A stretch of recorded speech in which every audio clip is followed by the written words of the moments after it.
everyone, to another episode of Revolution Recap. The Revolution took a thrilling 2-2 draw from Orlando tonight. New England showed some rotation in tonight's match with 9 changes to the lineup. And Orlando, who is still battling for playoff positioning, made the Revs pay early. They built a 2-0 lead. But Adam Buksa came off the bench to save the day with a brace, his 15th and 16th goals of the season, helping the Revs leave Florida with a 2-2 draw. The Revolution won the supporter shield for the first time in their history. So following a Seattle Sounders loss on Saturday. So a very, very good weekend to be a Revs fan. I'm Greg Johnstone. Joining me today is Chris Valukas. Chris, how are you? Man, how am I doing? Supporter shield, a Buksa brace. Come on, can I be any happier right now? Let's go. I'm stoked. I'm so happy. I can't wait to see the Revs get back into Foxborough Stadium and just have the home fans really embrace them and see that homecoming. I don't know how the Wednesday night match is gonna be for a turnout, but that November 7th game is looking real juicy. Yeah, it's gonna be a lot of fun to see the supporter shield finally make it into Foxborough. Actually, we're going to go straight to a listener comment. I actually don't have a whole ton of takeaways from this game. Normally, we start out with a takeaway, a key takeaway from the game. It's hard to take away a lot from this game because so many rotating players came in, but we do have Adam Buksa, number one fan, who is on the line. We're going to start out with a listener question tonight. So, Adam Buksa, number one fan, also known as Super Angry 66691. How are you doing tonight? What are your thoughts on tonight's game? Oh, and he muted himself. No. The perils of live broadcasting. I went straight to the people this time. Adam Buksa, number one fan. Are you there? I mean, if you're asking who the number one fan is, I guess I am here. And I don't know who this imposter is calling himself or herself the number one fan. It's a little bit, in my face here. Very possible he's on his desktop. Usually it works better if you are on your mobile phone. So just a little heads up there to the listeners out there that maybe there's some technical difficulties. Before we get into it, Chris, why don't we talk about the lineup? The Revolution run out 9 substitutions, or not substitutions, but they changed 9 players in their lineup this week. Really, only Andrew Farrell and Matt Turner started in this game. Were you surprised to see the rotation, obviously, with the Revolution clinching the supporter shield on Saturday? Obviously I think Bruce Arena wanted to rest some of his key players. Were you surprised to see that rotation? And then on top of that, were you surprised to see the key players coming in midway through this game at halftime in the 60th minute? Yes and no. So absolutely surprised to see the substitutions being made and the rotation. If there was rotation, I expected it to be in the midweek match, not tonight. Maybe it makes a bit more sense doing it that way because of the current schedule. The Revolution are playing a Wednesday, a Sunday, and a Wednesday. So I guess it does make sense maybe just to rest some more players on the Sunday game. But the entire squad, that was a real shocker to me. I didn't quite see that. The only regular starters that were in the starting 11 was Andrew Farrell and Matt Turner. I wasn't prepared for this.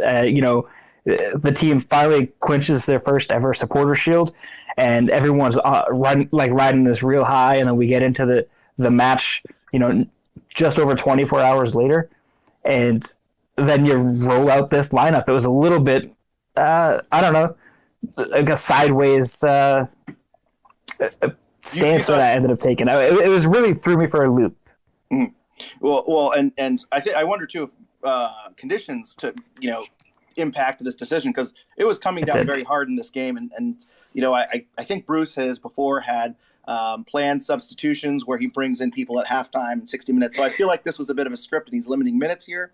But I wonder if we might have seen more of a first team if it wasn't a downpour, and maybe he wanted to kind of rest some of his key players from playing in these conditions. The one thing I'll say about this lineup too is I was a little surprised Matt Turner started, because I know some people have been talking about how much he's been playing. He's never really even had a full season in MLS. His first season, he ended up getting benched towards the end of the year. His second year, he wasn't the starter. He was behind Cropper at Knighton.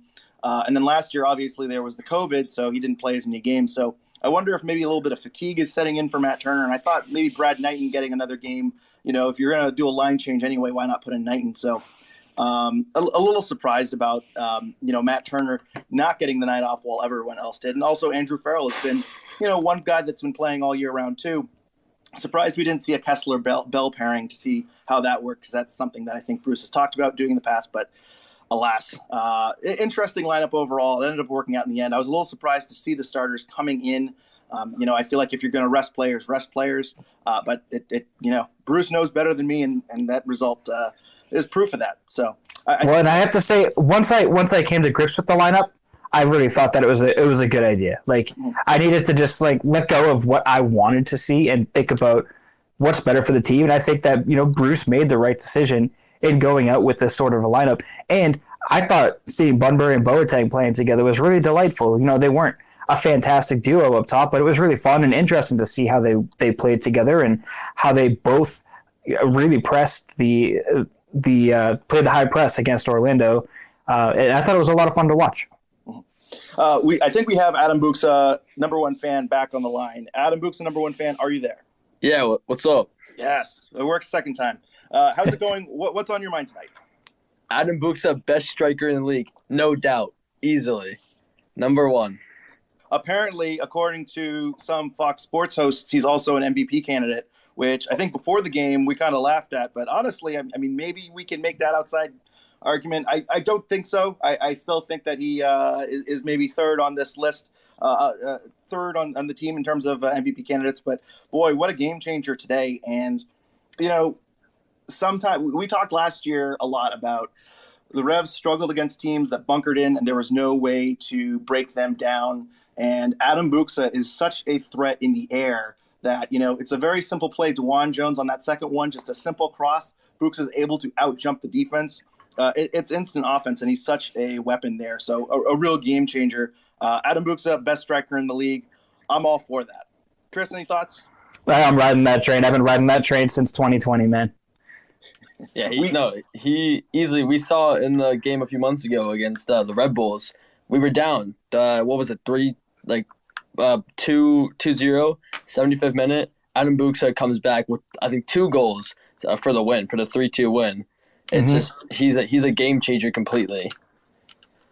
And he does so much more than just score goals too. All his play off the ball, it really generates a lot of offense, and it allows the rest of the team to play into the attack. And I think it's such an overlooked aspect of his game, and the fact that he's such a physical presence, I think that goes a little bit understated as far as Adam Buksa's play. I would say he's the best striker. If you give me a list of strikers around the league and tell me who you want, I would pick Adam Buksa. Am I biased? 100%. But I still want Adam Buksa out there. I know he hits a lot of posts, but imagine if half of his shots that hit the post went into the net. He'd be over 20 goals this season. He'd have double digits last season. It'd be really impressive, and he'd have even more goals for Poland too. I mean, it's honestly a shame that people have Raul Ruidiaz as the MVP candidate over Adam Buksa. That's where I find it clownery around that area. Well, I think the issue with Adam Buksa here is that you'll split the Revs votes. It's very hard to say, Adam Buksa, his MVP case is really strong because you do have Gustavo Bo, who is putting up some great goal and assist numbers. Carles Gil is the best playmaker in the league. It's weird to say because you look at the numbers and you think these are MVP level numbers. He does deserve to, be in the conversation, I would say, but being, probably I think a lot of supporters would say third on your team in terms of the third most important player. And even then, I think some people would rate Matt Turner above Adam Buksa in terms of importance, quote unquote, and maybe behind Tajon Buchanan as well. So I think he's hurt very much, and that's why other players on other teams, when they are the clear favorite, the clear number one important piece on their team, I think that's why they are getting the shouts on that level. I will say, though, Adam Buksa now has a better stat line than Raul Ruidiaz. Ruidiaz has 16 goals and 1 assist on the season. Adam Buksa with 16 goals and 3 assists definitely puts him ahead of Raul Ruidiaz on the Golden Boot list. And now, there's only Ola Kamara left, and Ola Kamara has been on a pretty cold streak lately. So we'll see how that plays out. It'll be really fun to see a Revs player actually take home the Golden Boot as well. The Golden Buxa, as I tweeted to Greg earlier today, or messaged Greg. Yes, and I'll say, we're not going to cover the DC game, but that back heel pass to Gustavo Bo on Wednesday. I believe that was the DC game on Wednesday. Yeah, chef's kiss. Phenomenal. Randy LH has been waiting to comment on tonight's game. Randy, how's it going? What are your thoughts tonight? Hey, gentlemen. Doing well. How are you all doing? We're doing phenomenal. Yeah, I know, right? Doing a hell of a lot better than I was 30 minutes ago when we were down 2-1. It looked like it was ending. It's funny how much I didn't think I cared about that game, and then Adam Buxa scored that second goal, and I was like, I jumped up. Absolutely. Woke my poor dog up. I felt bad about it. I speaking of which, though, I'd actually want to talk about that. You all already mentioned the lineup changes that he made coming into the game, and I want to get your thoughts on the significant changes about halfway through and then around the 60th minute or so when all of our 5 best players came on the field. On the one hand, yeah, getting a point is phenomenal. Going for 3 is great. You want to cultivate a winning or at least a fighting to the very end mentality, and that's all awesome. On the other hand, I mean, practically speaking, this game and the next 2 are actually meaningless. They don't actually mean anything for our season with the exception of the points record, which you don't get a trophy or anything for. So, I mean, it's great, but practically speaking, we don't really care. So where do you all fall on that? Like, I'm glad that he did it because the end result was so good, but I think I would be feeling differently if we ended up losing 2-1 or 3-2 or something like that. So where do you all fall on that, the decision to play the starters eventually? Yeah, I agree. Sorry, someone cut me off there. So you go. Whoever starts talking, go. All right, I agree 100% with that because I tweeted out earlier before the lineups were posted. I said I really hope that Bruce Arena doesn't start the starters this game because it will just give some of the players some time. Like Maciel, who hasn't seen minutes in a long time, honestly, it gave him some time to adjust to the game more before playoffs and. I think adding them to the final of the game was a great idea as well, but that's just my take, honestly. Yeah, it's interesting because in my mind, if you're resting guys, you're resting guys. And I think with the game on Wednesday, too, you're still going to be able to keep your players fresh, even if you give them a full 90 minutes off. So I was a little surprised. It seems like rest was important here to some degree, and they're kind of managing minutes. But yeah, does this draw? I mean, at the end of the day, is this really that impactful?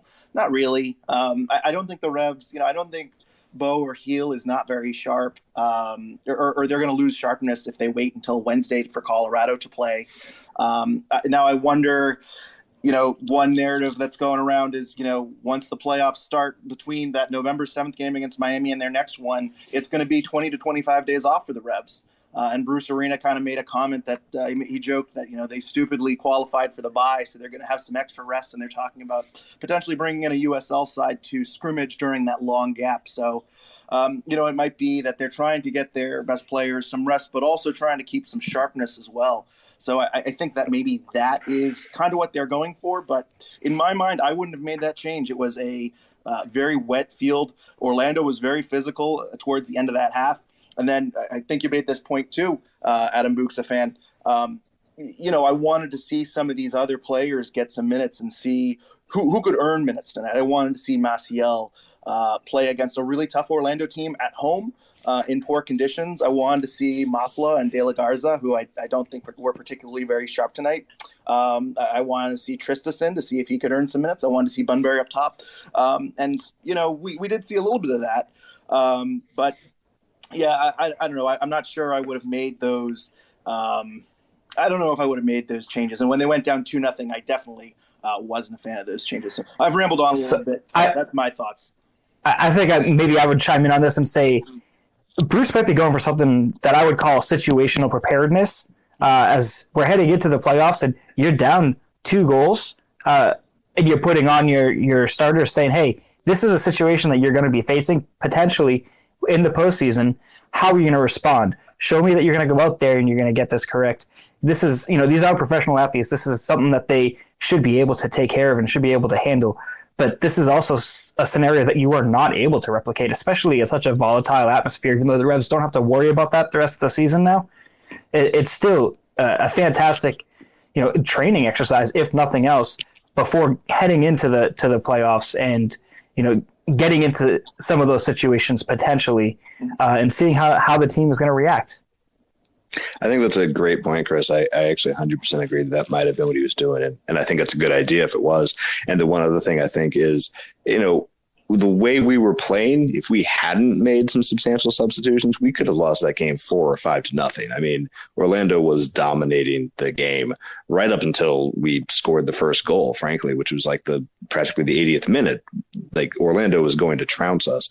And you got to wonder what that would do to the mentality of these, B team guys, and even, the couple of A teamers or first teamers, whatever, who were brought on. Like, you get absolutely beaten down right before the playoffs start. That can't be good for cultivating the right mentality of the team. So I think that might have played a role in it too.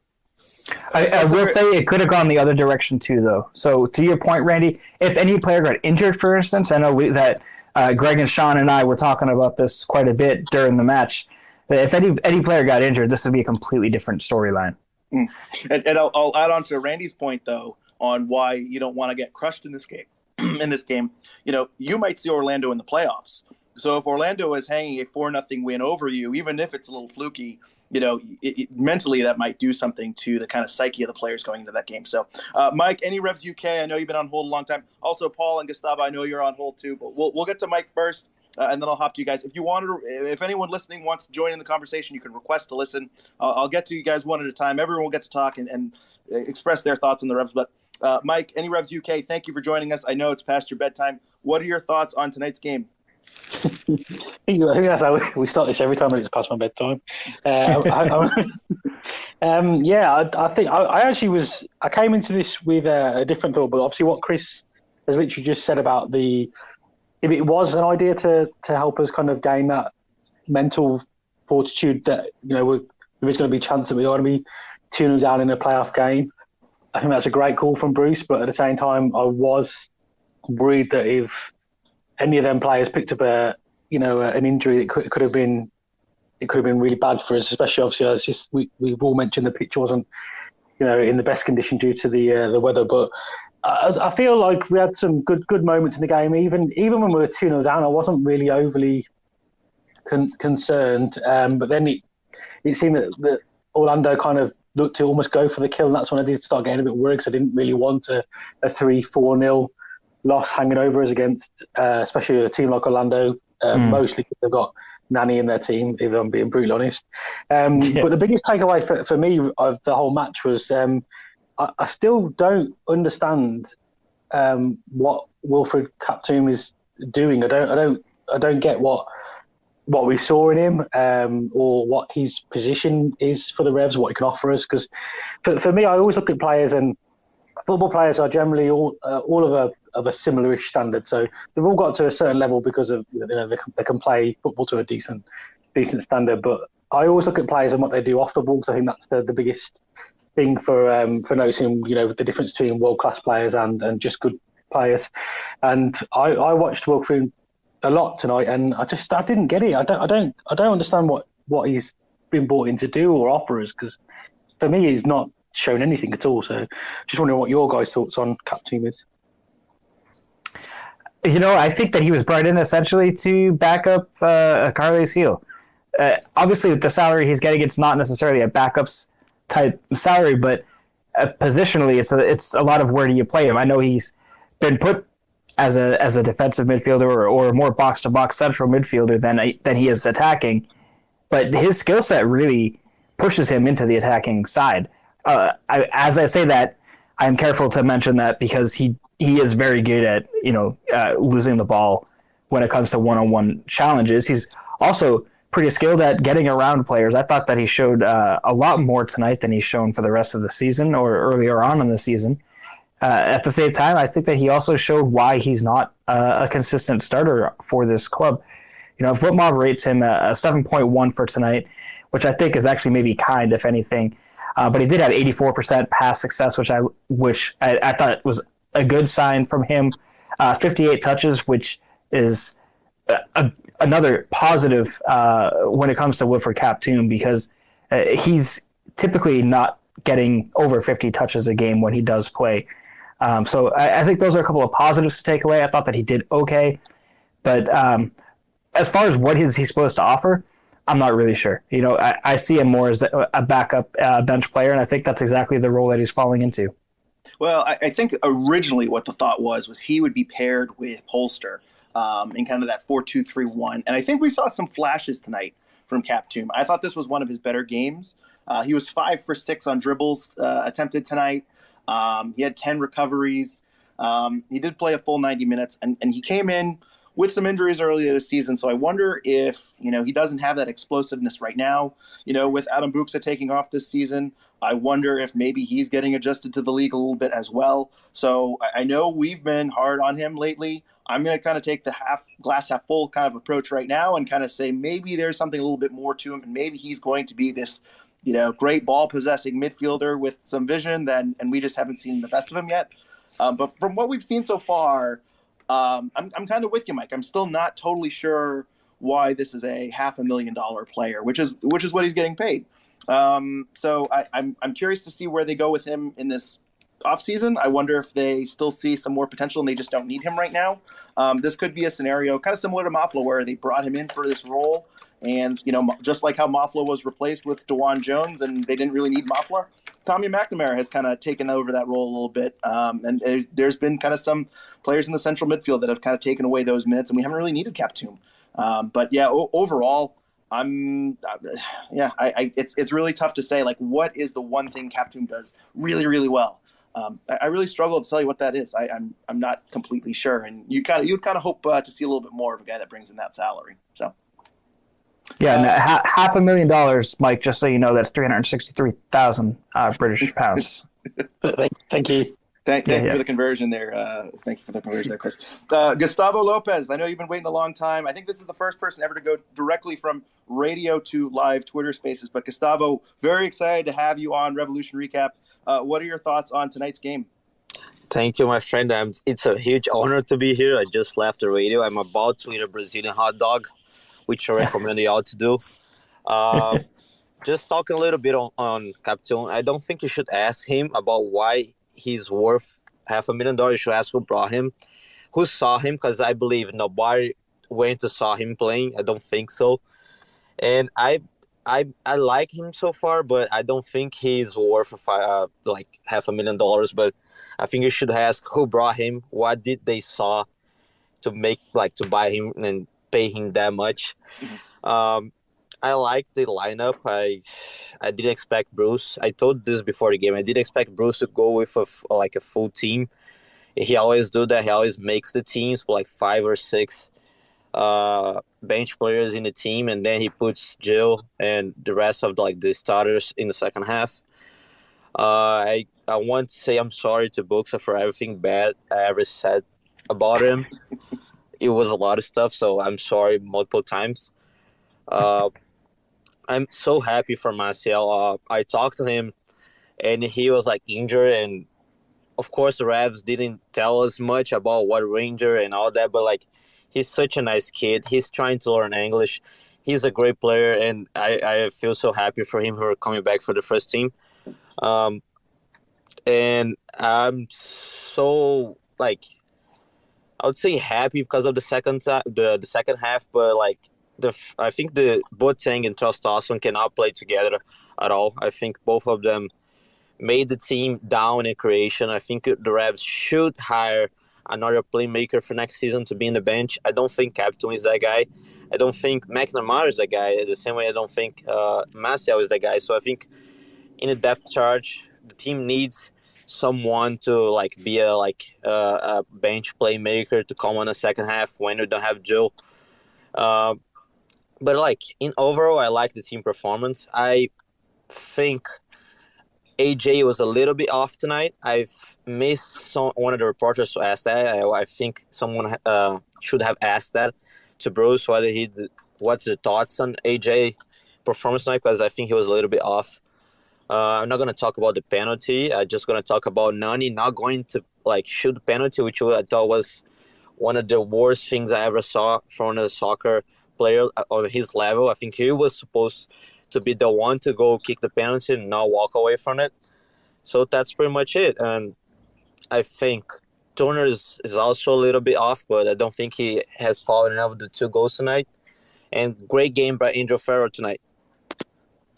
I agree with pretty much everything you said right there. And I do want to also give a shout out to Maciel, who I think the only real complaint I have from him tonight, I would have to go through my notes again, but he had a moment, I believe the second goal, he could have probably crossed that down a little bit better. That was a really nice goal overall. And I'm kind of just nitpicking here, but for a guy to come up from Revs 2 to immediately be in the mix at the beginning of the season like he was, I know he's had some injuries. It's probably a very difficult spot for a kid to be in, but we talking about Kaptoum and how he's kind of disappointed. He's one of the players. Maciel has been one of the players that has really stepped up and added to a crowded midfield, which I think coming into the season, a lot of people kind of saw as a weakness. So he's a phenomenal player. I'm sure he's going to be with the Revolution next year and for years in the future. But it's going to be very exciting to see him grow, and it's really nice to see the Revolution 2 USL side. Bringing up some talent in him and John Bell and kind of paying off dividends this season. Yeah, I want to echo that a little bit on Maciel because I thought that he had a great performance tonight. And Gustavo, thank you for bringing him up as well. I was just talking about Kaptoum's numbers, and I'm looking at Maciel's right now. He had better passing statistics, 95% completion, just about the same amount of touches as Kaptoum. But he actually did a very good job when it comes to duels as well. He won 5 of his 8 duels. It's something that you want to see from a defensive midfielder that's, especially a younger midfielder coming up from the reserves team to the first team. I thought he had a very good game overall. I'm not going to be like Greg and nitpick right now. The Revs are Supporter Shield winners. This game didn't matter, and I'm not going to be negative Nancy tonight. Well, and sorry for cutting you off, but when I saw Maciel in the team, I was like, why do they need Kaptoum and Maciel? I think they play in the same position. I think they do pretty much the same job. Like, theoretically, they do the same position, the same job. So I think that's a good fight to see who's above who in the depth chart. And so far, from what I saw, I think Maciel is stepped up very well. And I think he's the guy in the midfield from when we need someone from the bench. I don't think he's above McNamara, Poster, of course, but I think he's our third option in the midfield. I absolutely agree. I agree 100% with that analysis there, Gustavo. The one thing I do want to add also about your comments there is AJ De La Garza, and I don't mean to call anyone out, maybe potentially someone maybe another Revolution podcaster in the chat, but I've been hearing some chatter recently about potentially starting AJ De La Garza over Brandon Bai, and that potentially being a battle. And I got to say, I think Brandon Bai, while he's had some struggles, AJ De La Garza, I don't think did anything to win minutes tonight.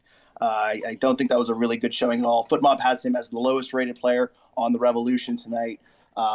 He 76% pass accuracy, which is pretty decent, but he was only 3 for 8 on duels won. And he obviously had that penalty conceded. Just seemed to be a little bit mismatched going up against Nani tonight. Really not a good showing from De La Garza. I think he's the big loser on the Revolution tonight in terms of a guy that potentially could have cracked his way into some minutes down the stretch and maybe into the postseason. But I think he's kind of solidified himself as a depth piece. So Paul Gerard has been... Yeah, just a short thing. I got to leave. Thank you again for inviting me for the show. I love you guys' podcast now. I always send questions. I love y'all. And please, people, if you have the opportunity, go try a Brazilian hot dog. It's amazing. Thank you. Thanks, Gustavo.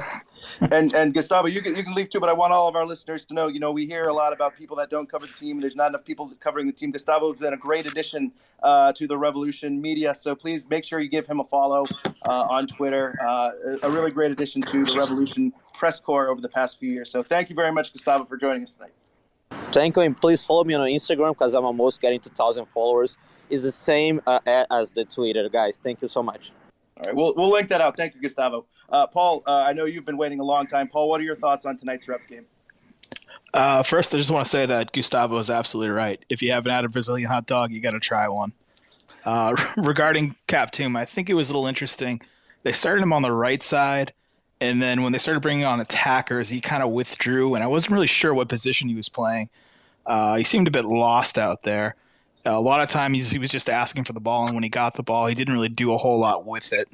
And I didn't really see him pressuring the ball too much on defense either, so I'm not really sure what he was doing in the second half. He was kind of asked to do maybe more than he should. Yeah, no, absolutely. I agree with you 100% there. Yeah, I didn't notice that specifically.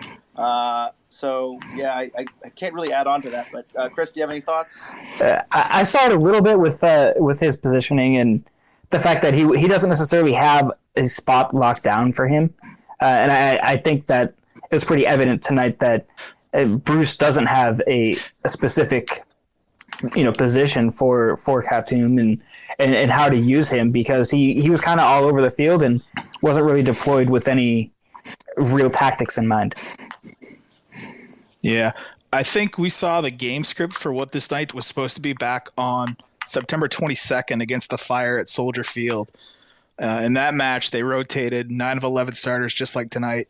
I think it was everyone except for Turner and Kessler that night that was rotated. They were only 1-1 at the half instead of down 1-0. So I think that was kind of the game script. Bring on Bo and Gil at halftime and go chase the win. And obviously my memory is pretty terrible, and I don't want to get cursed Revs here, but if I remember correctly, that was either a Wednesday game between 2 Saturday games, or that was a Saturday game between 2 Wednesday games. That was a short rest week also. So we've seen Bruce, when there's this congested schedule of 3 games over 10 days or 3 games over 9 days, kind of maybe give 45 to 30 to 45 minutes for the designated players and the star players. So I'm not totally shocked about how he rolled out today. Yeah, that was the same format: 3 days off game, then 2 days off, and another game. So it seems like that was kind of the script he was trying to write again. Absolutely. Well, hey, I don't have a huge opinion on your question there, Paul, about Kaptoum, but what I do have a strong opinion on is Golasso Kits and their quality products. And I want to just tell you guys that Golasso Kit's mission is to bring unique vintage jerseys to your home with a catalog of jerseys, jackets, scarves, and more from clubs and national teams from over 80 countries in the world. The passion for the beautiful game doesn't have borders, and neither does selection, with every corner of the planet represented. Whether you are a diehard Revolution fan looking to stock up on gear for the MLS playoffs, or a Manchester United fan living in shame, there is a kit for you. And if you're not sure what you want, you can check out their mystery kit packages, where you enter in your size and what style of jersey you like, and Golasso will surprise you with the kit of your dreams. Chris tried out the mystery kit option and ended up with a sweet Malaysian national team jersey. And now Chris is a huge Malaysia national team fan. Huge matchups for Malaysia coming up against Cambodia and Laos in December. I know Chris is pumped about it. He'll tell you all about it, I'm sure.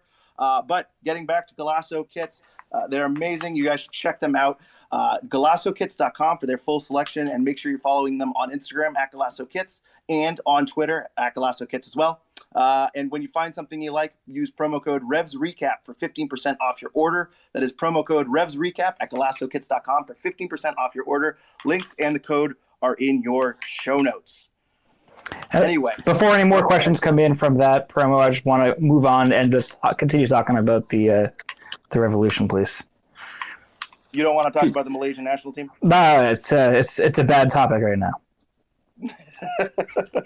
they you know what, they've been knocked out of World Cup qualifying. I know you're still a little upset about that, Chris. So I'm sorry to bring up some bad memories. But, joining us from the press conference, apparently the press conference is over because Sam Minton from the Bent Musket is here. Sam, I know Adam Buxa held you up. He was a little bit late tonight. How are you doing? What are your thoughts on the Revs game? Yeah, I'm doing good. Adam Buxa finally talked to us. It was nice getting to talk to him. But wanted to shout out Golasso Kits as well. This is a free ad because I am not sponsored by them.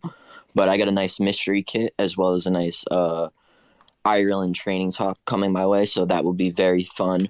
But, overall, I had no expectations for this game. And just the fact that this team was able to come back and, get a draw, that it was really impressive to me. Obviously, being at the press conference, I didn't know if you guys already talked about this, but I feel like I have to mention it. Our boy John Bell got some playing time. Had a few scraps with Daryl DK. I was lucky enough to be able to ask him about that, but just, how do we feel that our boy John Bell did tonight? Amazing. He actually did very good for someone who hasn't really got that many minutes this whole season. Yeah, well, Chris, I know what your thoughts are, Chris, so I want you to go first, and then I'll chime in with my thoughts, because I think I'm going to play devil's advocate here. So, Chris, give us your thoughts. No, I thought Bell had a fantastic match. I thought that he really showed that he is at least third center back on this roster. I don't think that he's, leapfrogging Farrell or Kessler for one of the starting 2 spots, but I think that he showed he's a viable MLS center back. The attack that Orlando put out on the pitch is a really attack heavy and just a very skilled and powerful attacking team. You're looking at Nani. We all, like to make fun of Nani and talk crap about the way that he plays. And, I don't like the way he plays at all, but of course he's a super skilled player. That's the reason he's on the pitch. That's the reason that he's a worldwide, known player, because he is that good. Even Chris Muller, even though he's having a down year, he's still a fantastic winger, and he's set to go over somewhere in Europe. Daryl Dike, of course, a powerhouse, and Dike and Bell, that was the matchup all night. And I thought that Bell overall did a very good job. I know that maybe he didn't win every single matchup, but you know what? Daryl Dike is going to beat you sometimes. That's just who Daryl Dike is, and I think that you have to kind of take that on. I also saw Bell making some pretty damn good passes going upfield. I also saw him make a couple passes that went out for throw-ins, but overall, I thought his vision, his attempts to try to move the ball down pitch and create an attack when nothing else was working, I thought that was very good by him. And just overall, I thought he was positionally very good and had a fantastic night. Football has him as a 6.6, which I think is a shame, but I thought he had a good match. And Greg, that's it on my rant. I'll let you play devil's advocate now. The only thing I'm going to add is that the play where Chris Muller shoots, there's a chipped ball from DK that goes across goal. Farrell kind of heads it away. Chris Muller volleys it and misses just wide. Probably should have been a goal. John Bell gets very beat on that. He's going one-on-one with DK, and DK is able to get around him. DK is just a little bit faster than John Bell. It's just, it was just a little bit of a mismatch going on one-on-one on that one. So I think John Bell overall did very well going up. Chasing aerials against Daryl DK is a tough battle.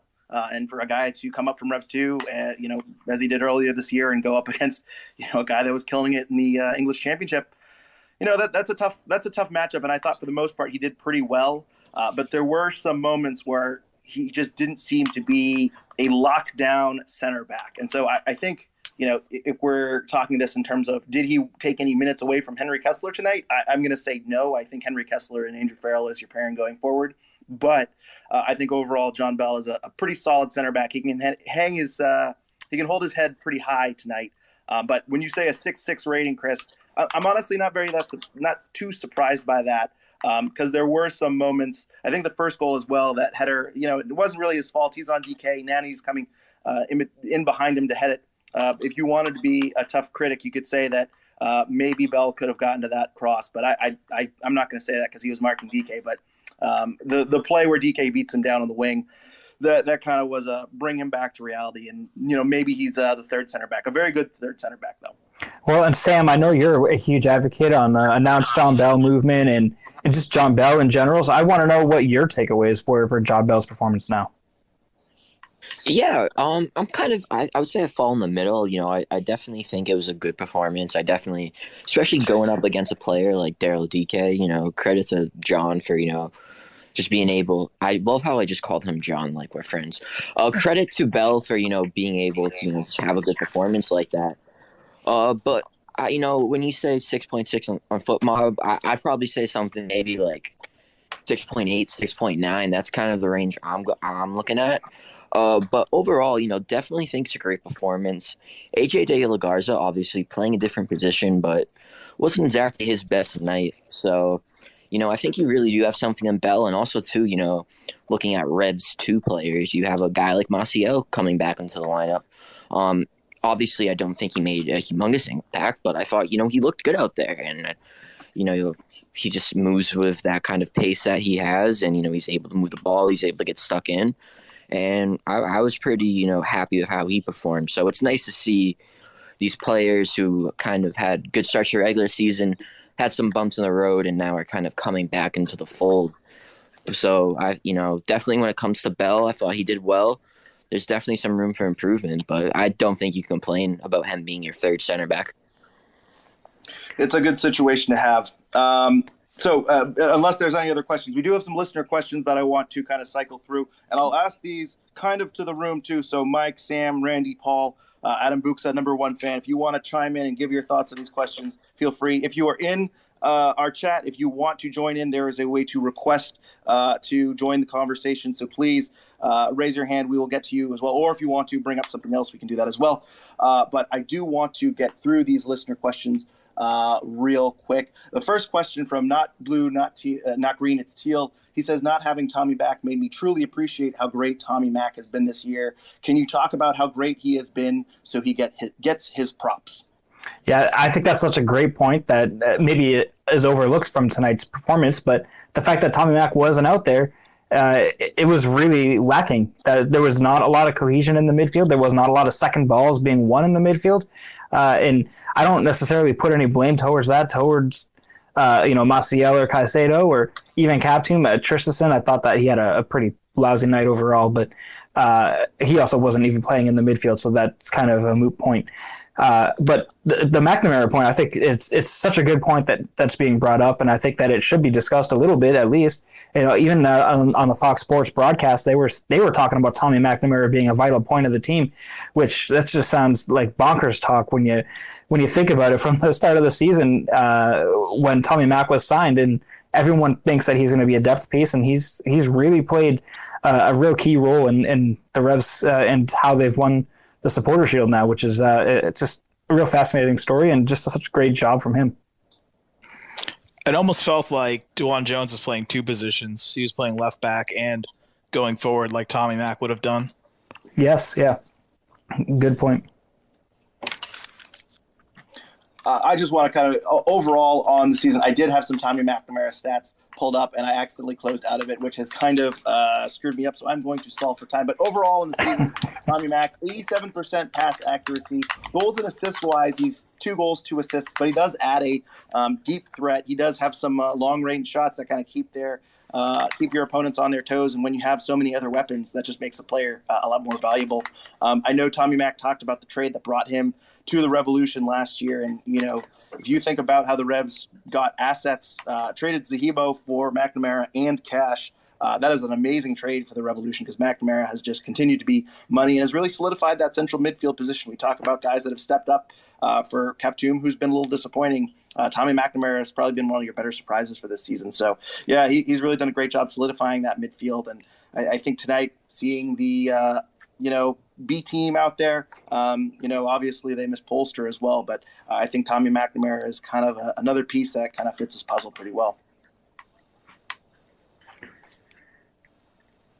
All right, let's move on. We did get a question from Christopher Cannon. I wanted to mention this. This is a really good one, actually. I'm kind of bummed I didn't think of this joke earlier, but could Adam Buksa win the Golden Head Award? Which I think is that's a A+ comment, and actually it makes me want to think about what the MLS record is for most goals scored from headers, because you got to think Adam Buksa is up there somewhere.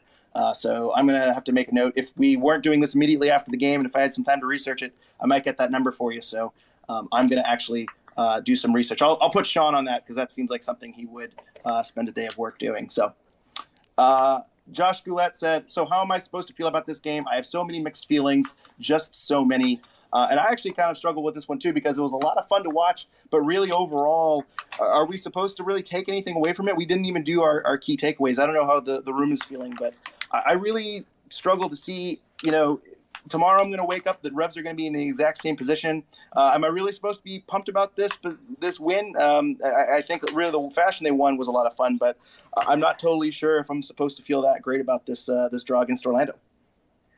Yeah, I'm in the same boat. Like I was even watching the game, I didn't know how to feel about the game.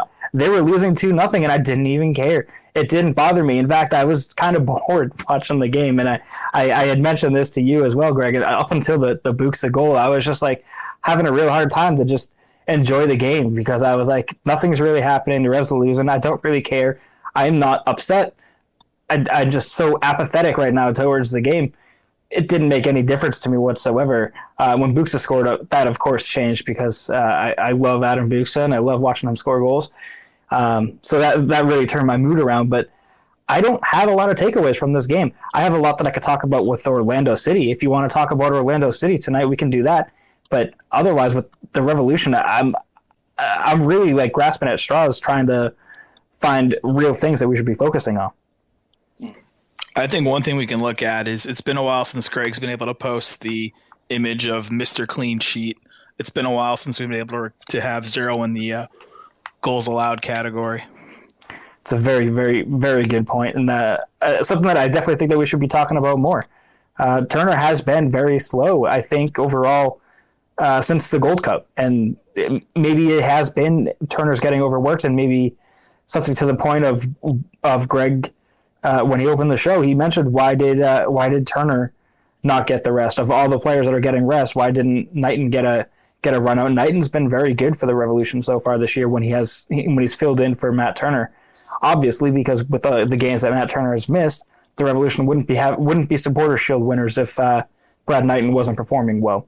So I think that it would have made total sense to put Brad in there, give Matt a rest. Why not? And something's gotta change, because I mean that first goal that was scored, it's such a Matt Turner shot that type of save is what you are used to seeing Matt save all the time. He always gets down to his left, to his right. I think more often to his left, and he gets down and makes those saves, and he has really strong hands and can keep them out. Did not show that tonight. I thought it was really disappointing, and it set the tone for most of the game. Yeah, and you know, I'm glad you mentioned that my comments earlier about Brad Knighton, and you talked about this a little bit on last week's podcast, Chris. Yep. But you know, I just want to emphasize, you know, Matt Turner has played a lot this year, and there have been, not just tonight, there have been a lot of goals that you just expect him to save. Maybe it's not like right at him, but it's to his side, and he's just not as sharp, and it's a little concerning. So, yeah, I mean, he's still playing well. He's still doing very well this season. I don't want to say that he's playing poorly, but he isn't making miraculous saves time and time again, and certainly some of that is on the defense, but yeah, he just doesn't seem to be in as good as he was last year or the year before. And I don't think it's his ability. I think it might just be that, you know, he's playing a ton. And I know that goalkeepers don't need as much rest as outfield players. But, yeah, and Brad Knighton, too, you know, he was player of the week in his last game. The last time we saw Brad Knighton, he was player of the week against Philadelphia. So I'm not opposed to keeping your backup sharp. I mean, God forbid Matt Turner goes down. Are you going into the playoffs with Brad Knighton, who hasn't played since August? That might be a tough ask. So I'm curious to see if they work in Knighton at all. I'm guessing they don't. I guess Matt Turner is going to get as much game time as possible to keep him sharp. But yeah, Paul, I miss posting that Mr. Clean Sheet meme. Hopefully we get to do it on Wednesday. But the lack of clean sheets is a real concern for the Revolution right now. Wait, is it true that I think Brad Knighton has more clean sheets than Matt Turner this year, right? I can double check that really quick. That does sound accurate. Unless they're tied, I'm not sure. Well, I'm going to ask the next question while I fact check that real quick. But we did get a question from Tejan Stan on Discord. He said, thoughts on how Caicedo, Maciel, and Captoon played. And apparently, Chris, you said Foxborough Stadium instead of Gillette Stadium. I don't know if it was in this podcast or the previous one. But they're calling us boomers because on Discord because they said Foxborough Stadium. Well, everyone over on Discord is 18 years old, so that's fine. Call me a boomer. I don't care. I'm owning it now. I did say Foxborough on this recording, so it's now. My computer might get corrupted after this, so who knows? Yeah, hashtag over 40 reps. But we've talked about Maciel. We've talked about Captube. Let's give our thoughts on Luis Caicedo. Obviously, he's come back. I think he's been a little bit relatively ineffective. So I'll go to you, Chris, and then if someone wants to pick up after Chris, what are our thoughts on Luis Caicedo and what's his role moving forward? Yeah, Luis Caicedo, I'm happy to see him getting the minutes and getting out there. But, yeah, ineffective I think is a perfect word to use for him. I don't think he was bad. I don't think he was good. He just kind of occupied space. You know, I mean, you want to look at the stats that he's putting up tonight. He had, I mean, it was 96% passing, but he only had 23 passes, which it's good that, you know, only one was missed there. I always look at the touches. I think that's a key stat that you need to pay attention to. 27 touches on the night. He only played one half, so I mean, take that with a grain of salt. But I think you also need to think that Caicedo is not playing 90 minutes still, and is that something that's a concern, or is that because he's not impacting the game? Overall, the whole first half roster was a bunch of essentially bench players, and we expect Caicedo to be more of a starting caliber player, at least when we think of Luis Caicedo the way that we remember him back in 2019. And is he going to return to that player? I don't know, but it's also I think we lost Chris there. Anyone have any thoughts on Luis Caicedo while Chris apparently reconnects? Well, I think Luis Caicedo, 2018 with Pania, amazing player. It's just ever since his injury, he hasn't really been able to find his groove. I mean, he was out for 2 whole years pretty much. So I think after that happens, it's really hard for a player to find his groove. But I'm kind of happy because we have seen some sparks of old Caicedo during his starts. So, I mean, I'm kind of happy for that, but I think it will take a while for him to get regular 90-minute games. Yeah, I agree. And again, we talk about the players that have kind of risen up in central midfield. It seems like Caicedo has lost a little bit of a step compared to prior years. So I think he's going to be a bench player going forward into the playoffs. He's going to be a depth piece. And this is another guy that I think you kind of wanted to see a little bit from him today about, maybe he's going to win some minutes going forward, but it's a crowded midfield and he just seems like he's a bit of an afterthought, which is a real shame. But not very high on Luis Caicedo. I think he. I felt like that. Obviously, as we were talking about 2018, Caicedo was a player I was really looking forward to see coming back. Obviously, he was out injured for a long time. Players going to take time to adapt back to that. But if you kind of look what that brought into the squad, and I'll be one to hold my hands up when I make a wrong prediction. And I was not a fan of the Tommy Mack or Polster signing at all. I thought both of them were bad pieces of business. Obviously, how wrong could one person be? But yeah, I think that on the fact that, obviously I never want to see any player become injured for a long period of time and then struggle for kind of some form coming back into the team. And I was really happy to see him get back on the pitch this season. But I think it's kind of, while it's happened, we have built this partnership of Polster and Martial really early on, which was good to see. I think they're slightly too similar sometimes. Martial and Polster play a quite similar kind of style in some aspects, and I think that's why maybe the McNamara-Polster partnership works better. But I do think that having the option to have a more defensive midfield partnership and then a slightly more attacking midfield partnership in Polster and McNamara is just great to have. Then to have somebody of Luis Caicedo as a depth piece and whatever Captoon brings to us is really good to see. And I am gutted for Luis. I would like to see him kind of hit the heights he was performing towards the back end before he got his injury. But today's match though, I didn't really see a lot from him. As Chris kind of touched on though, it wasn't a bad performance. It just wasn't really much of an anything performance from him. Not standing out, and when you have so many pieces in the midfield, I think you need to stand out at this point this late in the season. So great to see him back on the field. But again, maybe he's going to be a defensive specialist going forward or something like that. Some quick fact checking here. I just want to get this out of the way. Brad Knighton has 3 clean sheets on the season. Matt Turner has 4. So Knighton is very close. Matt Turner with 4 clean sheets in 22 games. Brad Knighton has 3 clean sheets in 6 games. So there is that real quick. I also want to point out, I've been bringing up Matt Turner has been getting more of a workload than in seasons past. He has 26 games under his belt this season. He had 27 in 2018, 20 in 2019, 22 in 2020, and then 26 this year. Obviously, there is also the All-Star game. Obviously, there's also United States men's national team. Also, it's probably a little bit more of a congested schedule as well, so I still think my point is a little bit, viable. I still think he probably needs a little bit of a rest. And I think kind of the 10 days off following the Wednesday game is going to be a little bit helpful to Matt, who's been flying all over the place. But one more thing on Matt Turner as well. We talk about how he's having a bit of a down year. Just quickly looked up on American Soccer Analysis what his goalkeeper expected goal numbers are. And he currently is at negative 5.76, which means he has saved 5.76 goals over what is expected. That is good for second in the league. He is trailing Andre Blake, who is at minus 6.66.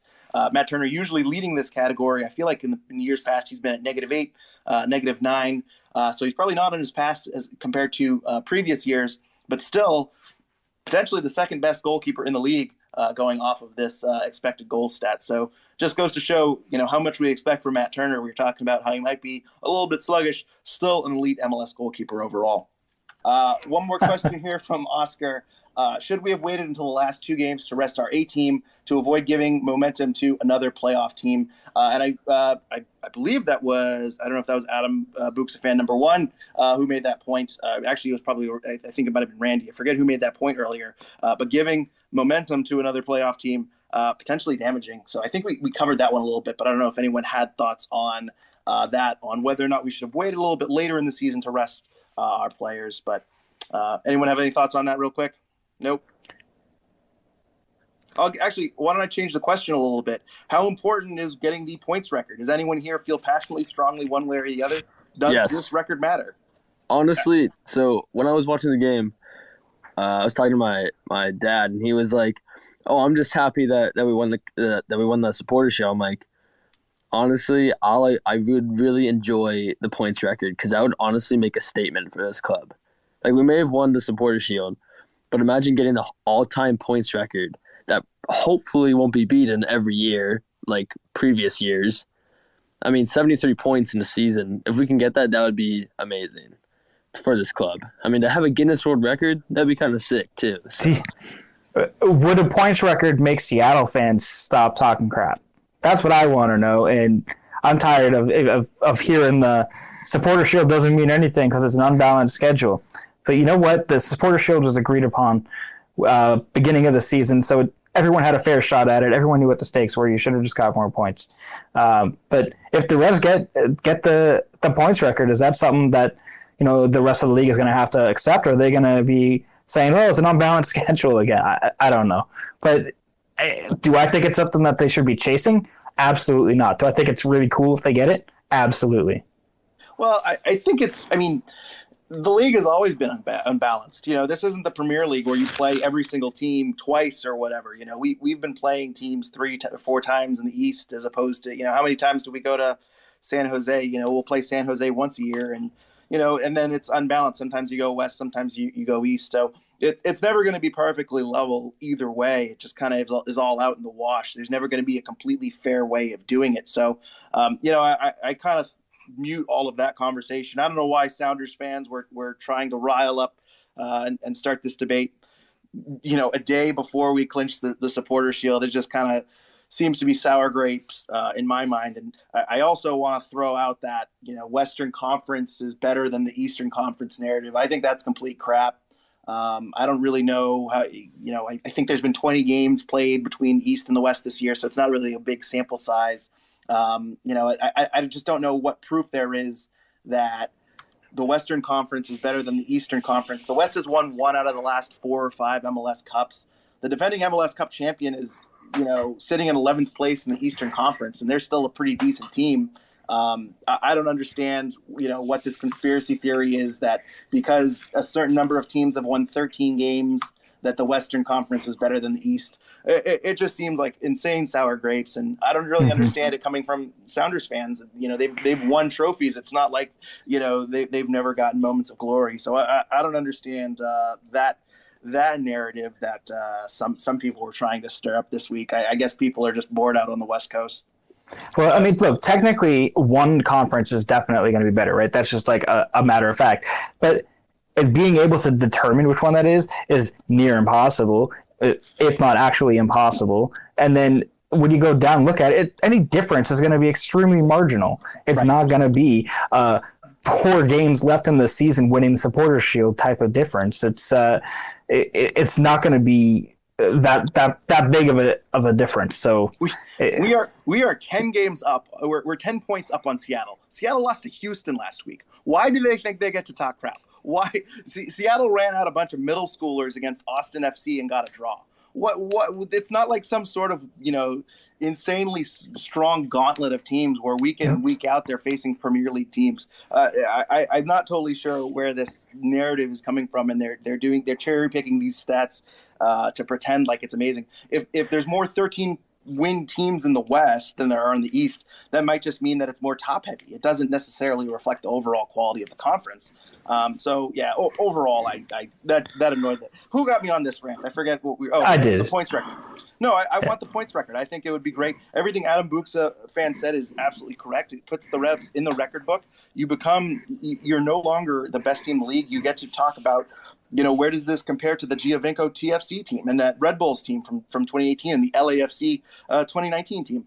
There are a lot of really, really good teams that have been, it's really put these teams on the map. And I think it's really elevating the Revolution's status in MLS overall as a powerhouse. So anyway, before we move on, any thoughts on the points record or anything I've ranted about the last 5 minutes?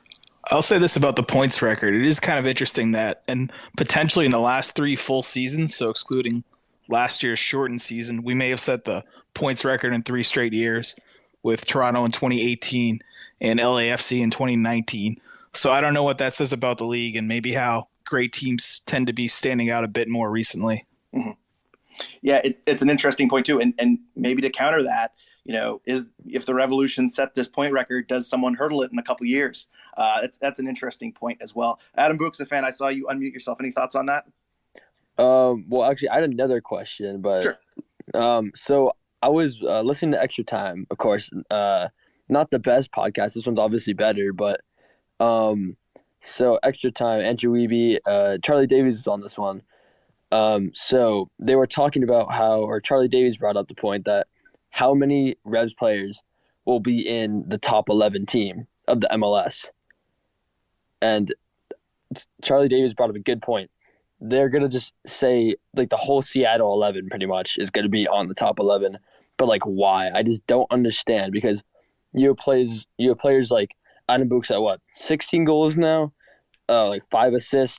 Gustavo Bo, 15 goals, 8 assists. Like, I just don't understand why the Revs don't get as much recognition as Seattle, who are literally down in the bin right now, who are going to have 6 players in the top 11. And it's actually frustrating. Yeah, that's a great point. And it's not you can make the argument that because the East and West are isolated from each other, if one side has insanely weaker competition, Carles Gil's numbers would be weaker in the West, but I don't buy that. I don't buy that at all. Adam Buxa is getting called up to Poland, and Carles Gil is, I don't know. I struggle to understand that logic overall. I think their quality is very, very clear, and I think Seattle is one of those teams that just has been an MLS darling their entire existence. They've always been at the top. They're always going to MLS Cups. They are just a very strong team. And I think there's a lot of bias and a lot of name brand. And I think because the Revolution, who, no MLS Cups, obviously went to the MLS Cup in 2014. But outside of that, the past few years have been rough. I think that, just the prior thoughts on this team and these players that I think that a lot of national pundits kind of got caught sleeping on these guys, whereas Seattle, they're watching these guys every single week. I don't mean to speak ill of Extra Time. I like that podcast as well. Again, as you said, not as good a podcast as us, but that's okay.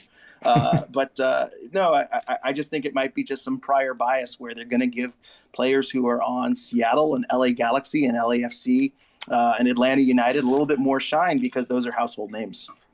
To that point, I'm looking at the MLS All-Star game this past season, right, or this current season, this past All-Star game that we had, and the Revolution sent 4 players to the game. I mean, obviously only 2 players went to the game, but they had 4 players selected to the All-Star roster.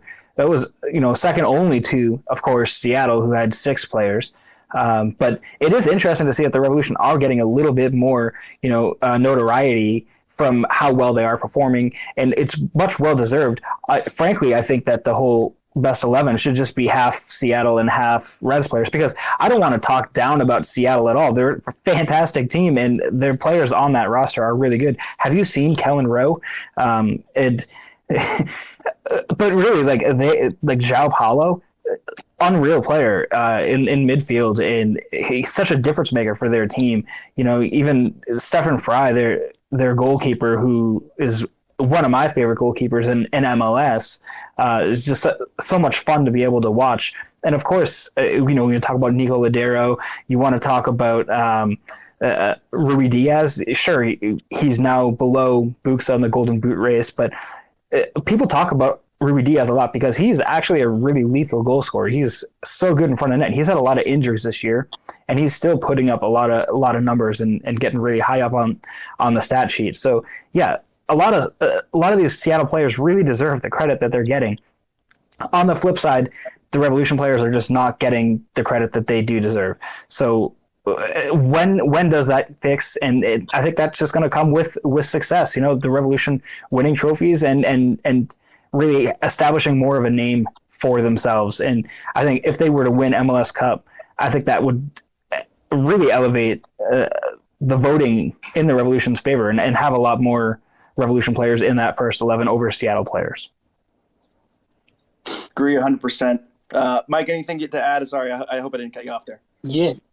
No, it's fine. I think it's, from kind of obviously like an outsider's perspective looking in on the MLS, it is the fact that I think that Sounders have had such a, they've got a lot of history on their brand already. They were already more like, from the UK's point of view, they were a team talked about. Revolution, I never used to hear about them talked about at all. Where Sounders were, because they were always in, there or thereabouts at the end of the season. But it is similar everywhere you go, like over here, when Leicester won the league for the first time. Prior to them doing it, even up until the point when it was like, until it was mathematically, Leicester's title, they still weren't getting that much coverage up until like the last few weeks, when people were starting to do a narrative of Jamie Vardy's come out of from non-league to now he's hoist the Premier League trophy and other players as well of a similar vein. But and then Leicester then went on and had an amazing season, had a rubbish start to the next season, sacked their manager, and then weren't really ever talked about again up until this season, when they're starting to now play a little bit better. Brendan Rodgers has got them playing some good football again, and they're kind of getting thereabouts. But they're still almost forgotten about again now. It's not they're not always in the conversation. It is always about the big six still, and they're not. In my head, that I would classify them in that big six conversation now. But a lot of pundits in the UK still don't classify them as a big team, which is, again, it's just because they've got a one-off league title under their name, and that's it. They've never really been near there again since then. So I think the Reds fans are, even if we do win it this season, it'll be great for us, and obviously it'll be great for the whole brand and everything. But I think it doesn't necessarily mean that next season, if we're not kind of thereabouts again, that some bandwagon fans will unfortunately fall off. And it's a great start, and hopefully we can kind of get people on board, and especially the media in Boston, because I mean, you hardly ever see us mentioned at all.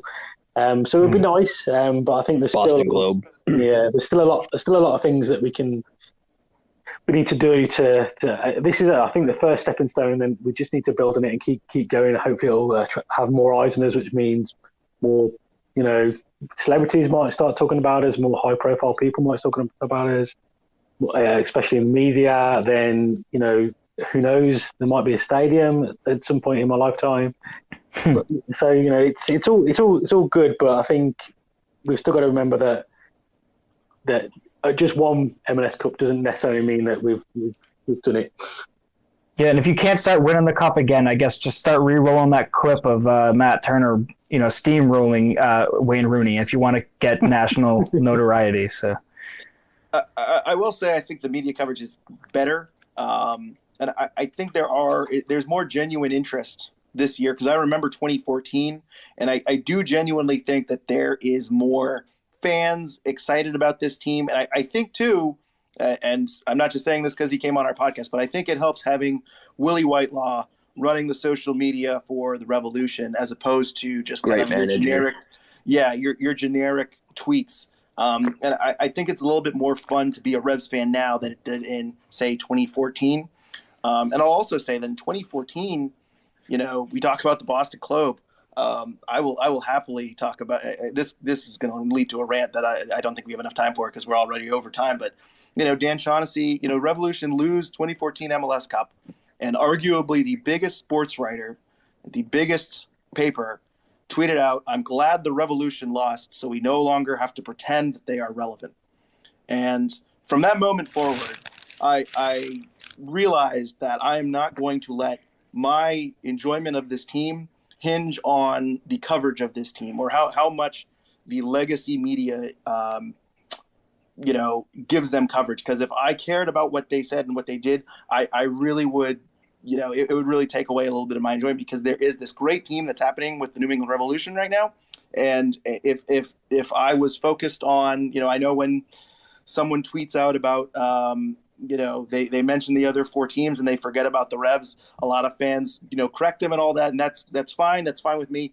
But I also just think it's one of those things that you can't take it too seriously because it's going to take away from your enjoyment a little bit. And I'm going to call out WEEI too because 2 weeks ago they posted this nonsense. I shouldn't say nonsense article, but people gave them crap because the Greg Hill Show tweeted out a poll about what they're excited about, and one of the options was nothing. So nothing made it into their poll above the Revolution, and that's a morning show that Elizabeth Pajota, was on earlier this summer. It's not like they don't know the Revolution exists. So, and then WEI posted, it's time to respect the Revs, yada yada yada. And I went back before this podcast because I actually was going to call them out for this. I went back before this podcast and I scrolled their Twitter feed, and they have not tweeted out anything about the Revolution winning the Supporters Shield. They have not acknowledged on their Twitter feed that the Revolution have won a major championship. I think it's just a bunch of crap to say that it's time to respect the Revolution. The Revolution deserve more respect. And then instead of tweeting about the Revolution, you're tweeting about, and I'm not joking about this, they tweeted out about Avery Bradley, who has not been on the Celtics for years, not scoring a point, getting a rebound, getting an assist in 20 minutes. Avery Bradley's been on the Lakers for 3 years or something like that. And he's getting WEI's attention while the Revolution fall by the wayside. So that's my little rant. I could go on for a long, long time about that. But whatever happens throughout here, we'll be here. I know Tom Quinlan has his podcast. I wish 6 Dates One podcast was still going to be here. I think the Revolution fan base that is on Twitter is way more fun than anything the Boston Globe can put in their newspaper. So I'm done caring about the Boston sports media landscape, and that's my rant. I think it's a bunch of crap, and that is my rant right there. So sorry for that went on too long. I'm trying to. Oh, also, I do have one more question here. Chris, do you have anything to add before I move on from that? No, I was just going to say it was very well said, and it didn't go on long enough, if anything, I could literally sit here and talk for 2 hours about how the Boston media has failed the Revolution, and how the Revolution, I don't want to say enables it, but I think is, they're every time WEI or 98.5 or does something, they toss them a bone, and I think fans seem to take it as a sign and just never is, and it's tough. But anyway, I could, as I say, that's another story for another day. I'll get into that rant another day. But Adam Buxa fan, you have anything to add before I move on here? Yeah, I'm going to say a quick point. It also doesn't help that Boston fans have been spoiled by these 4 teams constantly over the years. That just doesn't help one bit. Absolutely, 100%. And a lot of people made the comments about the Red Sox, and it was supposed to be a down year for the Red Sox. And I know a lot of people kind of made the best team in Boston comment. And I kind of, I haven't really ranted about this too, but I think that Red Sox fans, you can coexist and be a Red Sox fan and be a Revs fan. And the thing I hate about that best team in Boston line is if the Red Sox are good, which they were, they just had a very successful season. I know it ended pretty poorly and very disappointingly, but you don't want to put your eggs in the basket as we're the winners of Boston because you get bandwagon fans. I think that if you introduce people to soccer, they're gonna fall in love with it. I just know it. I know so many people that have gotten into soccer late in life, and so anyway, I that's another rant for another day. But I do have one more question here. It's getting late. It's 11:30. It's past my bedtime. So I do have one more question here. But Macho on Discord says, at this point, should the Revs just pay Adam Buxa whatever he wants to keep him here? That's a very big question mark. Adam Buxa has kind of indicated that with his involvement with the Polish national team, he might be going back overseas. He apparently is under contract for 1 more year. I believe he made that comment that he is on a 3-year contract, but it seems like he is in talks with other teams and moving, and it seems like I mean, Bruce Arena obviously hasn't commented. I don't think anyone's made the question because there won't be an answer. But Chris, any thoughts on Adam Buksa and if the Revolution should just give him a blank check to keep him here? I mean, first of all, I'm going to say no to the blank check. I think Buksa is an extremely valuable player, but not a player that's worth giving a blank check to. He's not going to single-handedly go out there and win you a game. His performance tonight was fantastic. His performance a lot of nights is really, really good. I think that the amount of money that you're assuming that you're giving to Buksa on a blank check could go out and get a much more established, a much more well-rounded and already, at the peak of their career type player instead of a Buksa player. And if someone's coming in offering the Revolution money for Buksa, you need to take that money this offseason, I think. There's no way that Adam Buksa is going to be signing an extension to his contract. He made it clear when he first came over that he's only here as a way to help jumpstart his career. He saw MLS and the Revolution as an opportunity for him to make a personal advancement and to hone on his skills and to get better. He had goals of playing for the Polish national team. He has now accomplished that thanks to his play in MLS, and he has made it clear that he does not plan on staying in MLS and he wants to go to Europe. And there's been a lot of talk about him going this offseason. So if that's going to happen, let it happen. Don't fight it. Let him do what he needs to do. I hope that he has all the success in the world wherever he does go. I'm going to have a lot of fun following him. I'm going to follow him much more than I'm going to follow Tajon Buchanan. Nothing against Tajon Buchanan, but I'm just a bigger Buksa fan than I am Buchanan fan. And just don't go writing blank checks like that. It's the only player on the team worthy of a blank check is Carles Gil. Carles Gil is not looking to go anywhere else. You need to keep him happy. He's going to keep the team happy. He's going to keep producing. He's your playmaker. You need to build the team around Carles Gil, not around Adam Buksa. You don't build a team around a striker anyway, I don't think. So no blank checks for me, as much as I love Buksa, and I hate to say that. I don't know, Adam Buksa, number one fan, do you have a different opinion there? No, I agree 100%. I've always wanted him to grow. Like, when Golden Hand, last season would just criticize him, I'd always tell Golden Hand, give him a chance, give him a chance, give him a chance. Now, Golden Hand just thinks that Buksa is like an amazing player now. And I tell everyone this. I expect no less than $10 million for the man, because that man is honestly a proven goal scorer. Like, that's what some teams need, a proven tall goal scorer who can score goals off set pieces. Nowadays, it's like that fast guy, but we see that Adam Buksa holds up the play well. He even, he gets those assists. He gets in the box. He's a very good target man and a very good goal scorer. And I would be happy to see him go to, personally, I want to see him go to, if it was Premier League, Leicester, I think I could see him at. But I would like to see him go to Bundesliga, kind of follow Lewandowski's steps a little bit, because he honestly could be the next Lewandowski. It's interesting. I was watching the match tonight.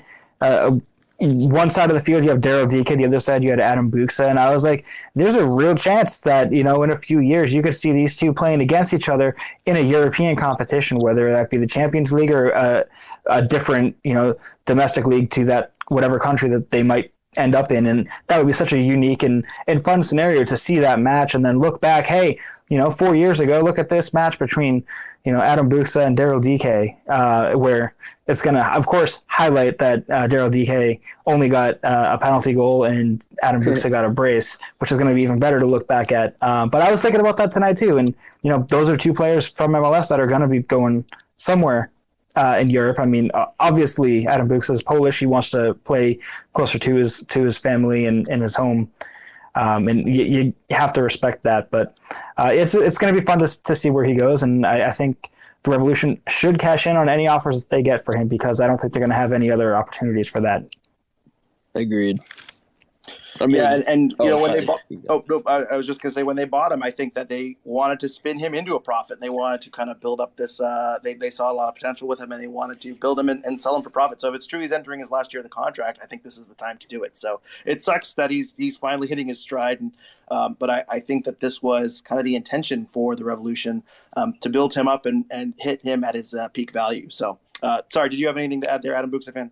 Oh, I was just gonna say. I mean, we saw earlier a huge report that Leicester was actually looking into Adam Buksa.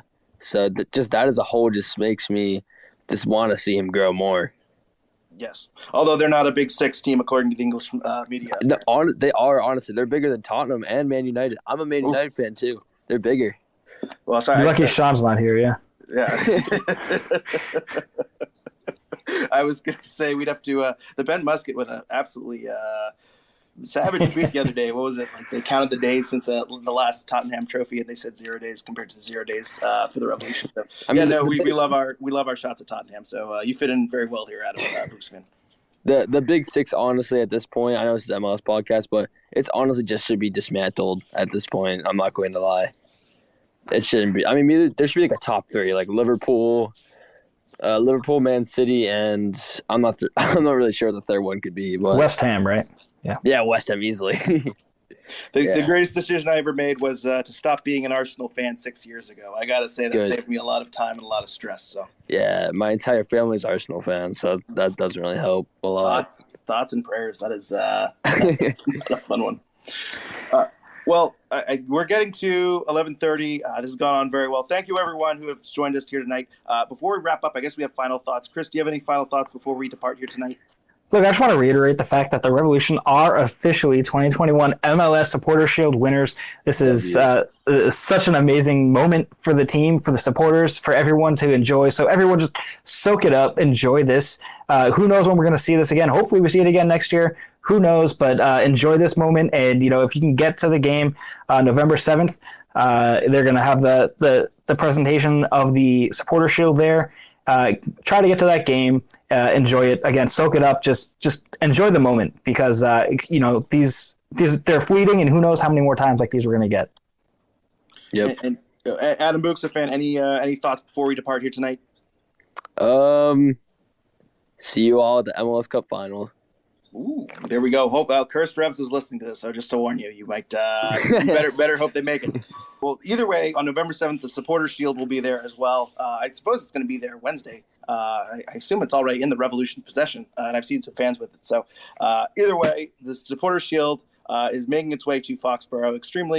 Extremely satisfying weekend to be a Revolution fan. And I was personally hoping to get into, the Revolution tying this game actually screwed up my podcast plans because I wanted to get into the Supporter Shield, what it meant for the fans. I was hoping to ask a lot of the fans who, obviously we have a bit of a smaller crowd right now, an hour into the podcast, about what it means to them. But I guess we'll just have to do another Twitter Spaces sometime and kind of get more of a crowd in for that one and talk about this 2021 season and what the Supporter Shield means for them. Maybe we'll do that at the end of the season. But for now, it's 11:30. We're getting to the end of our podcast here, and I just want to thank everyone who is still online, who has been with us for over an hour, listening to us talk about the Revolution and tonight's match. If you don't already, please follow us on Twitter at Revolution Recap, and please follow our Revolution Recap Instagram and Facebook pages.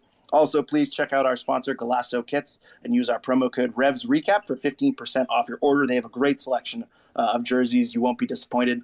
And please make sure you're subscribed on iTunes or wherever you listen to podcasts to Revolution Recap. We are available on all platforms. And if you could, please rate and review us 5 stars. It helps people looking for Revolution content find it. There's a lot of people jumping on the bandwagon, and they need to know about this podcast. So please rate and review us 5 stars. And thank you to everyone. Adam Buksa fan, thank you for joining us. Paul, thank you for joining us tonight. Mike, Revs UK, Gustavo Lopez. I'm sure I'm forgetting a few people who have kind of come in and out.